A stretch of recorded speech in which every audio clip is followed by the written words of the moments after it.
you don't put all your eggs in Meta. There is a real risk to putting all of your eggs in Meta and having all of your purchases come from paid.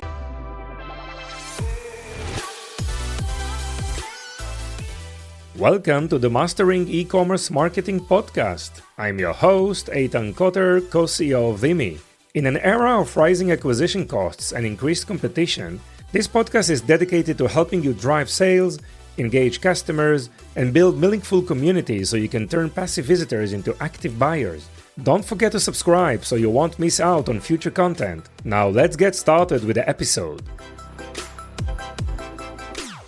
Welcome back to another episode of Mastering E-commerce Marketing. Joining us today is Sarah Carusona, an e-commerce growth expert who has managed over 200 million in media spend and helped scale some of the biggest D2C brands out there. From leading media strategy and retention programs to optimizing conversion rates and customer journeys, Sarah has played a key role in building highly profitable marketing ecosystems. She's worked with brands like OluKai, and Common Threads Collective, overseeing multi-million-dollar budgets and creating data-driven strategies that deliver real impact. Now, as an independent e-commerce consultant, congratulations, by the way, she is helping brands like Alpha Lion, Jambies navigate the ever-changing digital landscape. Today, she's here to share her expertise on maximizing media budgets, optimizing retention strategies, and unlocking sustainable growth in e-commerce. Sarah, how are you? Welcome. I'm good. Thank you so much for having me. So I'm totally excited about your new venture, right? You just launched your consulting business, right, a few months ago.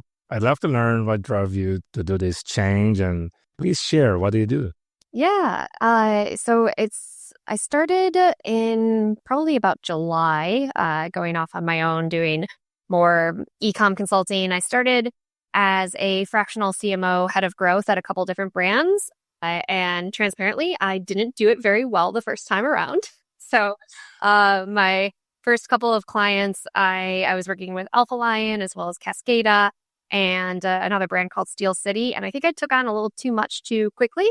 But what I was doing for them is just overall growth management. So think of like your head of growth, but in a fractional manner. So everything from media to forecasting to marketing strategy to web and retention, all of the things. And so it was really great for a little while. But what I realized is I had, like I said, taken on a little too much too soon. And so I shifted some of my agreements. I'm currently working with a company called Focal and Sunny Within. It's two supplement brands. And then I do a lot of ongoing consulting kind of on the side with one-on-one calls. But I've set up my agreements in a little bit of a better way so that it works on both sides. Because I think anything with fractional or consulting, you can end up trying to do too much without enough time.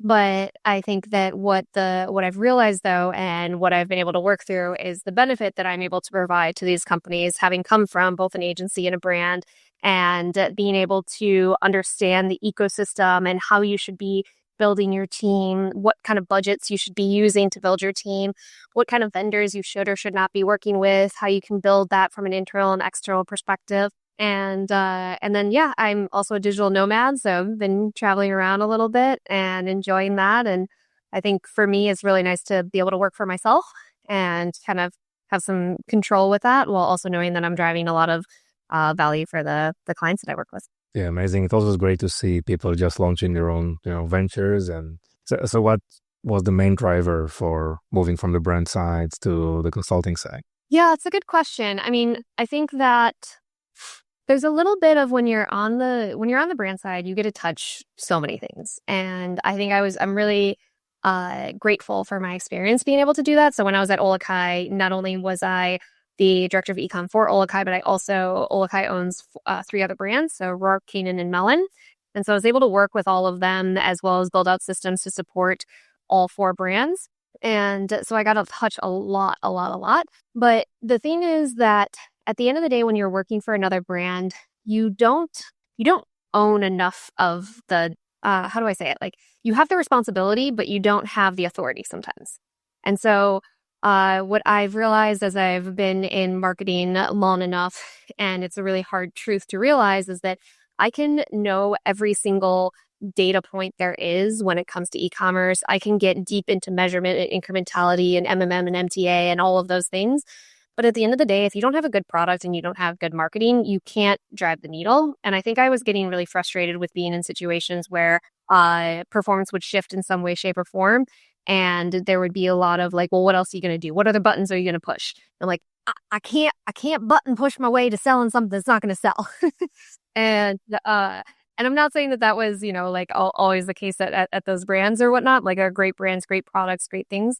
But I just realized that if I wanted to make a bigger difference, I needed more control over the entire ecosystem, and I needed to be able to help impact that entire ecosystem and not be kind of siloed into just a specific function, so to speak. And so I think that was one thing. And then I think the other thing is I just really wanted to be myself, and I just really wanted to work for myself. And I think that I had felt very much, I don't know, maybe pushed into trying to be what I thought was a version of corporate success. And so what I struggled with was that I realized that I probably wanted to move on from OluKai, and I started thinking about other brands that I wanted to work for, and I was just super unmotivated to do so. And I couldn't figure out why, because I'm a pretty ambitious person, and getting higher up, VP, senior VP, CMO, like all of those things seemed good, but I was just so unmotivated to do so. And I just had this thought, and I was like, well, what if I just work for myself? And it was like my gut just was like, yes, that is what you want. And it just the stars kind of aligned. And I think what's been nice is that it's allowed me to then be myself and say, hey, if you want to work with me, this is who I am. I'm a little weird. I'm a little goofy. I curse sometimes. You like it? That's great. Awesome. Let's work together. You don't like it? That's okay. You can go hire somebody else. It's been a lot of fun. Amazing. So I truly understand. There's a big trend for like fractional everything, right? Fractional CXO on every level. All these focus on operational efficiencies, cutting costs, and just working with external experts. So I truly understand. What are some of the tips you can provide for brands out there, just considering probably working with the fractional CMO or the external, consultants? What would be the ideal setup? What they need to have in terms of their mindset, processes? Yeah. Yeah, no, that's an excellent question. I think that's where, again, I messed up the first time, which I'm a very ambitious person, so I hate admitting that, but I think it's important for people to hear and listen and understand, because with anything in business, even if you were running a product, you're going to make mistakes and you got to learn from those. And the biggest mistake that I learned was not setting it up correctly. And the way that I set it up was very much, hey, I could be your fractional CMO forever, sort of a thing. Like I'm basically your full-time hire without full-time hours. And that to me did not work. I think for some people, maybe it can, but what I realized is that the value that I provide to the brand, again, comes from not only, like my ongoing work, but it comes from my background and being able to know what systems to set up to ensure success. And so how I've shifted, so for example, right now I'm working with this company, Focal and Sunny Within. So Focal is they're both in the CPG space. Focal is a CBD/THC, and then Sunny Within is liposomal supplements. And so they built out Focal. It's grown pretty successfully. It's growing really, really well right now. And they're like, hey, we want to launch this new brand, but they don't know, how do we manage the team? Who should we hire? What should that look like? What should our systems be? How do we get from X to Y? And I'm like, cool, I can come in, I can tell you that. I'll do an evaluation. I'll see who is currently working, where the gaps are. I'll look at your P&L and basically design a system, not only from a hiring perspective, but from a systems and strategy perspective of how we can manage both of these brands. And so the goal is that I come in for a period of, call it like 3 to 6 months, where I'm working a little bit more intensely with the team. But then even right now, I'm already talking about backfilling my spot, because eventually they're going to need somebody who's more of an ongoing long-term head of growth. But this is where I think it works both ways, because it's pretty hard to find somebody who can come in and do all of that and has the experience to back it up. But then also, like, if they were to hire me full-time, I would probably be too expensive for them. I also don't want to. So I'd rather come in and set up the systems for them and then hire somebody who's maybe a little bit more hungry and ready to, get their hands dirty with everything. And then I can be their, kind of coach and consultant in that way. Yes. And then I'll back off my hours there. And that's a great value for a small brand, right? Having the ability to work with experts, right, in marketing and there's no way to hire you, obviously. So just enjoy. You're not probably discussing or selling your hours. You're selling your knowledge and expertise, right? So that's a great Yeah. value that you are providing. And so if you observe now just like a bird's eye view of what's happening in the industry right now, what are some of the things that you see that's probably worked in the past but not working anymore, or maybe some of the opportunities that you see out there? Yeah. I mean, I think that there's this, and I think this has been happening for a while, but this push towards you can't button push your way to success. And that's the simplest way that I will say it. And what I mean by that is that, again, prior to 2020 and then leading up to 2020, you could have a semi-okay product, a semi-okay marketing funnel, and you could set your campaigns up in an awesome way and Meta will just scale it and you can make a lot of money. And also, yeah, there was COVID and all of those things that were happening. That is just not the reality anymore. And I think most people know this at this point. And now and this is kind of what I was touching on at the beginning, where I've personally shifted where I try to focus my own continuing education, call it, or my own, personal growth towards content versus numbers. I've got the numbers. Sure, maybe I'm not an expert at every single line item on a P&L. I can't sometimes have to relook up the definition of net sales versus gross sales because I mix them up in my head. But at the end of the day, I don't really care because I know enough that I need to know. And then I know that in order to affect those numbers, it's more from a content perspective. And so where I've been shifting my focus and where I've been trying to encourage other brands to shift their focus is towards that perspective. So thinking about content creation from an organic social perspective. I think that setting up your IG and your TikTok was kind of like a checkbox before, where it's like, okay, let's post once a day, picture of of whatever you're selling with some hashtags and call it a day. Now it's so much more than that. It needs to be storytelling. You need to be working with content creators who are making things that are engaging. I think that is where a lot of the budget needs to shift. Because I think that also helps you from a paid perspective, because Facebook sees, hey, this is a brand that's actually creating things that people want to see. And we have to remember, Facebook's number one job, Meta's number one job is to keep people on their platform. Mm-hmm. And so if you are creating content that makes people stay on their platform, they're going to reward you for that. And I think that is where I am continuing to try to shift people and focus them on, hey, we got to know the numbers. We got to understand our AMER, our contribution, revenue, new, repeat, orders, AOV, get the basics of that, but then focus 90% of your time, maybe that's a little bit of an exaggeration, but focus a good amount of your time towards what you're going to do to affect those numbers versus trying to dissect every single portion of those numbers. Yes. That makes sense. Because obviously, if you ask any brand what they want to measure, they obviously want to measure everything, right? But if you measure everything, you probably didn't measure anything, and it's just there's no way to figure out what is going on. So, what are the most important KPIs that you can define that are very, very important for marketing success these days? Yeah, I actually posted about this the other day. It was a little I don't know. it might have pushed the boundaries for some people, but it's one of the questions that I actually hate getting at, or I hated getting asked when I was on the brand side, is I would meet with a vendor or meet with a SaaS company or an agency, and they would always ask me, what's your source of truth? And I know that I've asked this question when I was on the agency side. I don't think it's a bad question to ask. I just hate the question because my source of truth is money in my pocket and money out of my pocket. That just is the source of truth. That is the true answer to that question. But that's not what they want to hear, right? They want to hear, oh, I measure Facebook ROAS on a one-day click, or I look at Shopify, data, or I look at last click, or I look at, North Bean MMM or whatever it is. That's kind of where people are looking to go.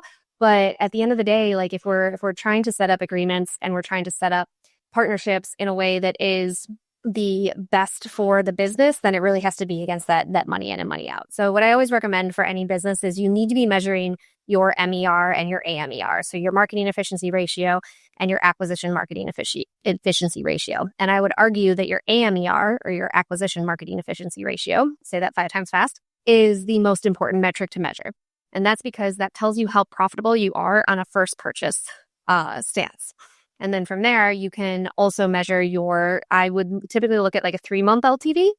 Depending on your business, you could also look at 1, 2, 3, 6, it kind of depends on that repeat purchase rate. But with those two numbers, AMER and repeat rate, you can then pretty quickly design your entire strategy around hitting those. Because if I know that I'm okay losing money on month 1 because I make it up at month 3 and that it works fine for my cash flow, then I know exactly how much I can spend to acquire a customer in month 1. If I don't have those numbers, then it makes it very, very difficult. But yeah, those would be the 2 most important metrics that I would measure for any brand. Mm-hmm. And how do you see the attribution today? I mean, some brands are saying it's very difficult to understand, to attribute because you're just operating in so many, definitely if they're omni-channel and multi-channel, they're making things more complex. How important do you think that to associate an event you did on TikTok to a purchase you have on your Shopify, right? So yeah. I think it depends on the size of your brand. I've worked without a high level measurement tool with 9-figure brands and it's worked fine. And so I think that there is value, and I want to be very, very clear here because I do think that there's a lot of value with things like MTA and incrementality and all of those things. But I think it is when you're at a certain size, and 2, if it's used in the context of your overall business. And so what I always recommend and what I typically work with is I use I want to be able to match what my forecast is to what the outcome is that I want to achieve. And it has to be in a way that the maths. And the only place that the maths is on a last touch attribution. It's the only place where 1 + 1 = 2. And I'm not saying go out and measure everything on last click. And if your last click ROAS on Meta is worse than your last click ROAS on Google, go put all your money on Google, because that would be the dumbest thing for you to do. But what I am saying is that you can use your historical context of what those last click ROAS are for different channels in order to be able to forecast out the future and then be able to measure against that.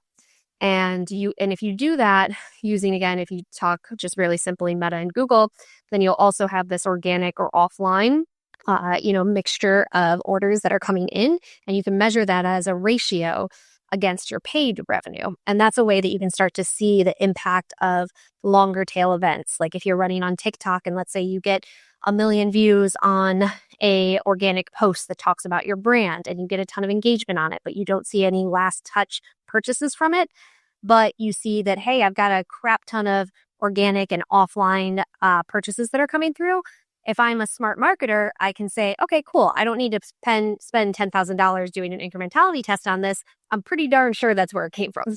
And so my recommendation for brands, especially at a smaller size, is use last touch in the context. Use your brain with last touch in order to be able to forecast and measure something where the maths, but then also use your brain as a marketer and understand the consumer behavior. And if you can use those 2 things together, you can achieve a lot without having to pay for additional tools. yes, I mean, it's all about the data eventually, right? I mean, there's a big drive just to do everything based on real data. Sometimes, it's difficult for brands because they have their own experience. They know the industry very well. They've been there for like 2 decades already. They know what's right. But yeah, that's kind of a process that needs to be changed, updated, right? Because there's so many great tools and technology is evolving so fast, and AI coming in just helps a lot with analyzing all this data and just make sure the priorities are set, in the correct way. And just the example that you've mentioned is also another great example of that, right? So you manage like budget 7 figures, 8 figures, even 9 figures, right? There's any differences in just, managing this type of budgets in terms of variety, having a different probably media mix? So what are the major differences in just managing these scale of budgets? Yeah, I think with anything, as you add additional channels, you add additional complexity. And then as you add additional media channels, and then as you add additional distribution channels. And then as you start to add those on both ends, it becomes very, very complex very, very quickly. And so the system that I just kind of talked through high level works really, really well for simple to medium complexity, I would say. Once you get above that, that's where I think you definitely need another source of information that you can use to guide your decisions. So I remember quite vividly having periods of time where I was trying to decide, do I put more money towards Meta or do I put more money towards linear or streaming TV? Or do I put more money towards influencers? And those three things have significantly different measurements, right? Meta, I can see on platform, I can see last touch, I can see, in Triple Whale or North Beam, different things. TV, I basically get what the TV platform tells me, but then I can also look at organic and direct and paid search. Influencers, I get what they tell me. I get if maybe they're using a link or something, I can look at that, but they don't all work together, right? And so that was where when you're in situations like that, that's where I think having something like an MMM could be really valuable, because it's another source of information that can help guide your decision. Because the thing is, though, at the end of the day, and this is where that position of a head of growth or, CMO is extraordinarily difficult, and why people only last in those positions for so long a lot of times, is because there is no, this is exactly the right decision. It's I'm taking the information that I have in front of me and making the best educated decision I can with the data in front of me. And I think at the end of the day, as long as you have a logical means of getting to that decision, then you just have to, that's all you have. You have to continue working on that and then measure the results and be able to say, okay, it worked or it didn't work, and then continue to iterate. You mentioned MMM. Can you just explain this for the listeners who are not aware of this? Don't make me do this. That's okay. No, it's okay. So multimedia mix modeling, media model. I think it's multimedia mix modeling. MMM is media mix modeling, yes. And then MTA is multi-touch attribution. Sorry, I had to think about that for a second with the MMM versus MTA. And so they're similar in some ways, and I'm not going to try to explain it in detail because I will probably mess it up. But so multi-touch typically has the various touch points, right? It's in the name. And so it's measuring those different touch points, and then it can give an attribution to each of those touch points based on how you want to see it. So if I want to say, hey, give 50% of credit towards my first touch versus 50% of credit to my last touch, or I want to give equal amount of credit to each touch point, you can kind of look at it that way. And then M is more about your mix. And so it's more about, okay, when I have X percentage of budget here versus Y percentage of budget here, what is that overall impact to my business? And then it can make recommendations on where you should switch and how you should adjust your media mix. So MTA, actually, I know this better than I thought I did. I just got nervous. MTA is typically what you'll see on a North Beam or a Triple Whale. And then it's a level above that. And I know North Beam has a version of this that I've actually been eager to try and get my hands on. And then incrementality is sometimes used in conjunction with MMM. And incrementality is typically where you will do a holdout test. So let's say that on Meta, you're going to continue running your ads, but for 25% of your audience, you're going to stop serving them any ads. And then what you do is you measure the amount of purchases that came from the people who saw your ads versus the amount of purchases that come from people who didn't see your ads. And typically, ideally, you have more purchases that come from people who didn't see your ads than people who did see your ads. And then you're able to get an incremental ROAS, which is basically for every dollar, how many incremental dollars do I get back? And you can do some fun math and forecasting with that. All of them, again, are really great, but all of them are kind of long tail. Except for MTA. MTA you can kind of use on a daily basis, but MMM and incrementality, this is something where you typically you're not looking at that on a daily basis. You're typically doing a bigger test or a bigger analysis, and then you're using it to make longer decisions over a period of time, not necessarily your day-to-day decision making. Okay, great. So thank you for clarifying this. And when you just try to balance organic versus paid, when we talked initially about content creation or video, I know you're quite active on video creation, just zeroing on video content. What do you see that is working today? And SEO is all very much changing as well, right? And also paid media is changing, right? With Facebook, with just open targeting and just using AI. Let's Facebook just make decisions about, targeting and taking more decisions. So I just want to ask you about paid versus organic. What do you think is the best balance? I mean, what's brands out there need to focus more? I would say if I ever started a brand from the ground up, I would focus on organic first. And I would say I would put a huge focus on getting 10,000 followers from organic social. TikTok, Instagram, YouTube, I don't really care where it's at. I'd probably get TikTok and or Instagram at least. And that would be where I would focus first. And the reason for that is because once you do that, you're going to be able to start understanding what content is going to resonate most, and that's going to very quickly inform your ads.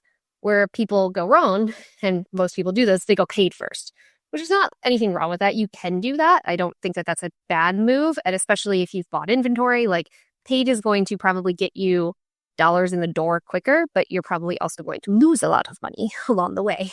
And if you're okay with that, that's fine. But especially for smaller business owners, solo founders, get organic as best as you can, as quickly as you can. And then from an ongoing relationship between the two channels, I mean, 50-50 is what I would say. Actually, let me take that back.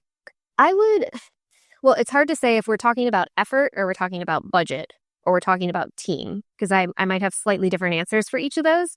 But if we're talking about like overall focus, let me say it that way, I would say almost 60 to 70% on organic. But I'm kind of lumping into organic like your overall marketing calendar and your marketing story and what you're talking about, because that should flow into your paid. If we're talking about, team and budget, I'd probably say about the same. Again, like you need, I don't think you necessarily need internal media buyers. I think you can get a lot of media buyers external that are very economically beneficial. And you need somebody internal who understands media and understands the numbers and understands growth, but you don't really need to have a bunch of media buyers on your team. I think if you have more content creators who understand numbers and understand the basics of media and the basics of e-com, that's where I would put your budget. Mm-hmm. And then but then you're always going to be spending money on media. Like that is going to end up being a big chunk of your budget. But from an OpEx perspective, I think more of it can go towards that kind of content and organic. Yes, organic is like really an interesting way to just test things out, right, and see what's working. Based on data, you can then decide to push with advertising those posts or those assets that are performing very well organically, right? And we know that the ROAS is going to perform very well. So I see a shift of how brands are thinking. Instead of just going parallel and just experimenting with paid media and content, they just start organically, as you just said, but check what's working, what's not, and then starting their paid media journey, right, through these successful posts. So that's, I think, a very interesting way to view that. Harder, right? It's just hard to do it that way. As well, that most brands don't do it, and again, you can do it the other way, but it's it takes a lot of time and effort to be able to understand what's going to work from an organic perspective. But then you're actually, not only will you get the benefit of being able to get organic following and start to and have that can fuel your paid, but you start to actually interact with your consumer and your ideal consumer, and you're actually like understanding what they like and what they don't like before you're even trying to sell them something. And I think there's a real power in that. Yes. And I think people are more open to get a proposal from you after they know you. You build some kind of a rapport with them, some kind of relationship. There's a trust that's been built, and they're more open to get a proposal from brands right after that. So also, when you create content, it's just not about your product. It's mostly about other things, right? Information, value, markets, information, and things like that. And maybe maintaining this 80-20 balance of pushing your product versus pushing value, right? Mm-hmm. Yeah, for sure. So let's continue and talk about retention, right? What are some of the probably mistakes that you see that brands are doing when they try to build their retention plan? Launching a loyalty program. Not that loyalty isn't good. There's good loyalty programs out, but I think that it becomes a huge distraction very quickly. And I think I think it's good to have. Like everybody it's like a nice to have, but especially for smaller brands, like I've seen brands that are, I don't know, maybe just getting to $1 million and they're talking about a loyalty program. And I'm like, no, just get that out of your head. You don't need it right now. Like it's not worth it. 5% of your customers maybe are going to care about it, and the rest won't even know that it exists. Like you need to continue to focus on getting more people in the door and then building that relationship. I think that, again, not only from a distraction standpoint, but also from a budget standpoint, it can be a real suck that way. And so, yeah, that would be my number one thing to not focus on right away, and instead focus on how you can build that relationship. Like I do think that you need to focus on, understanding your high LTV, mid LTV, low LTV customers, and you do want to find ways to care for and foster relationships with those high and mid LTV customers. And I think, again, we all go to loyalty programs because we're like, oh, yay, loyalty programs, like that'll build a relationship.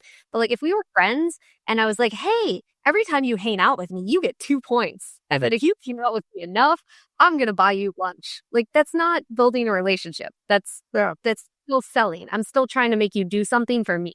I'm not even doing anything for you. And I think that's like, how do we do like surprise and delights or, like especially subscriptions? There's so many easy things you can do for people who are on a subscription. If they subscribe for 6 months, like, hey, you get an extra, like whatever, like you get a free gift, you get something, there's so many things that you can do that way.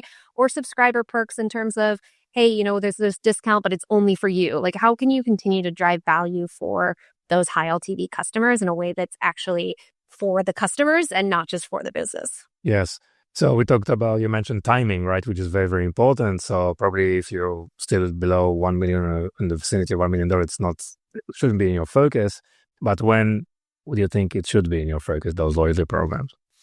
I mean, it depends on the type of business. I think I've never seen loyalty programs be a big driver of business in a apparel space. But I think that for makeup, for cosmetics, possibly for supplements, depends on kind of the supplement. Anything that is definitely a repeat purchase and a continued repeat purchase, I could see the benefit for it. But I think it's a very case-by-case specific basis of if it makes sense or not. And I would also survey your customers to see if they care, if they actually want something like this. Again, cosmetics, I think I would love a loyalty program for cosmetics because I find a face, whatever that works well for me. I'm going to continue to buy it for probably the rest of my life. And if I can get some perks from that, hell yeah, I'll do that. But for a lot of other things, I don't know if I would care or even pay attention. Interesting. Can you think about probably an underrated marketing channel, some opportunity for 2025 or the next few years that you see that are probably brands are missing out on? Yeah, it's another question that I get asked a lot is like, what marketing channel should we go after? And I always pause on it a little bit because it again, it's very it's very brand specific. And I think it's one of those things that becomes kind of a source of pride for brands where they're like, we're on this, and we have a diversified mix and whatnot. And I think that it's got to make sense. So that would be my first thing is like, don't be on another marketing channel just to be on another marketing channel. And in the same breath, I'm also going to say, don't put all your eggs in Meta, because I think that there is a real risk to putting all of your eggs in Meta and having all of your purchases come from paid. And again, this is where I would think about organic social as one of your key channels immediately, because especially again, with everything that changes and there's all these policy things, and Meta's trying to really get on the good side of the new administration. And so there's a lot of things that are happening very quickly there. And I've seen too many times where accounts get banned or, flagged and whatnot. So you do want to be aware of that. But beyond that, like as soon as you at least have like 2 channels of revenue, it's got to make sense for your brand. So with that said, I mean, TikTok is always a good one. And again, I think about that from an organic perspective as well. I think for the bigger brands, and again, this is brand specific, if your audience is on YouTube, I think there's a real power to YouTube. I've seen this a couple times where brands will start to put just a bit of budget there, not only from a paid perspective, like a straight up I'm running ads, but from working with content creators. So I don't know if you do this, but I watch a lot of YouTube. Actually, instead of TV, I have like certain, info things. And there's always and this is sponsored by whatever. And those actually work really, really well. And I don't think enough brands really kind of try to build that relationship. So that'd be a great area to go after. And then if not YouTube, I think Pinterest is another one that, again, if you're in a more visual space, home goods, probably some apparel as well, I think that's a great area to go into. And then last but not least and actually I might even put this before the other ones, again, very, very brand specific, is thinking about influencers and affiliates in a smart way. Because I think that there's still a lot of power for influencers and affiliates. And I'm kind of bucketing those two together because I think of them very similarly, where I'm either paying you one time to post or I'm paying you on an ongoing relationship. But I think about how you want to play in that space. And what I typically recommend for most brands is that you don't just blast and just pay for, the 24-hour post or stories that go up, but that you try to find influencers that you actually want to build a relationship with and that they become your affiliates. And how can you create kind of like a small pool of people that are continuing to push your product because they get paid, you get paid, and it's all kind of in a growth space, kind of what TikTok Shops is supposed to be, but the whole other subject. But that would be where I would look. Yeah, I mean, if you find those, influencers that are performing very well, you can just create a longer term relationship with them, turning them to kind of a brand ambassadors, right? Which is I think, very, very important. I want to talk to you also about CRO processes and how do you approach this? I mean, first, how do you analyze what's going on and where are the areas for improvement? I'd love to learn more about your process for CRO. Yeah, I think my first process is I just go through the site as a consumer and if I start to click somewhere that I'm expecting something to be, but it's not, like I start to pay attention to those things. If I'm looking for certain information and I don't see it. So I think of it very much from how I would shop as a consumer, which yes, I am a singular person, but I think that consumers tend to shop very similarly. And then I also, just knowing your best practices of like having high reviews, having, the relevant information of how many servings or things of that nature. So like, there's kind of like that checklist that I go through and that would be the very first thing that I do before I even like look at any numbers. And then from there, I try to keep the number side of things on the CRO pretty simple. So, I mean, you're looking at your overall traffic, you're looking at your conversion rate, and I actually look at time on site a lot. And I try to measure that on a regular basis to see if that starts to go down or goes up, because there are periods of time, for example, right before Black Friday, where you might see your conversion rate down, but your time on site is up and your traffic is up. That's a really good indication that people are just window shopping. And so those are really good numbers to have. And then the other one is the funnel, right? Like how many people are getting to your site, from those people to get to your site, how many go to view a product page, how many then add to cart, how many check out. And that's where you'll see the drop off. Obviously, there's going to be a drop off with each step, but how that drop off changes or adjusts over time will give you a really good indication of where to look. So if my conversion rate drops from week to week and I am able to look at those funnel steps and I see, hey, nobody is clicking add to cart. Like, okay, well, that's interesting. Why is that? And then you go in and you look at it from a consumer perspective and see, did something change? Is something funky about this? And that's where you can kind of narrow down where you need to focus. Nice. And this is an area of focus for your customers, and you think it's something that is on top priorities for brands? Yeah, I mean, of course. I mean, the site is where you shop. So if people don't have a smooth shopping experience, then you've got a real problem. But you invest so much in organic content, and just people are dropping on your website, but nothing happens, right? So that's a complicated piece of feedback to have, right? So it's very, very important, obviously, part of the process. Sarah, any other probably trends or opportunities that you see in the market moving forward? I mean, there's so much, and I think that it's really. I think the other thing that I would always recommend to brands is to design a marketing calendar. And it sounds so basic, but I still see so many brands not have a marketing calendar. And this is something that should be attached to your forecast. And what I mean by that is if you know that in October you want to have 25% more revenue than you did last year, you should have 5 or 6 things that you're doing in October that are going to drive that revenue. And that can be everything from actual promotions to changing things on your website to campaigns that you're doing organically to new ads that you're launching. But the brand really needs to own that. And I think that this is where I see a lot of brands have challenges, is that they look to agencies to provide that. And they're like, so what are we doing next month? We're like, the agency's like, I don't know. You're the brand. You got to tell me. What are we doing next month? I don't know. You get to see. And what I encourage is like the brand really has to decide, hey, next month we're leaning into this, and this. And here's like a couple things that we want to do. Here's new products that we're dropping. Here's obviously promotions that you're doing. But I really would encourage the brand to try to find from a high level ways that they are telling stories throughout the year. Interesting.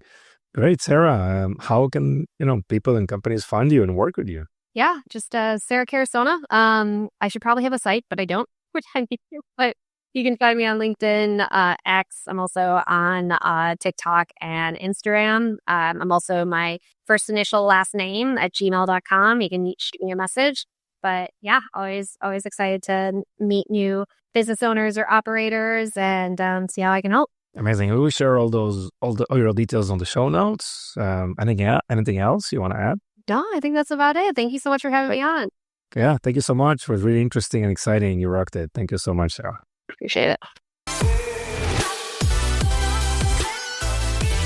Thank you for listening to the end of this episode. If you found this episode valuable, please subscribe so you won't miss any of our future content. And if you could share this with just one person, it would make all the difference. Are you looking to accelerate your sales with the power of shoppable video? Explore Vimi, the video commerce platform that includes live shopping, shoppable video, and social commerce capabilities. Visit Vimi at www.vimi.net, that's VIMMI.net, where you can start with a free-for-life package. We appreciate your support and look forward to bringing you more valuable insights in our next episode.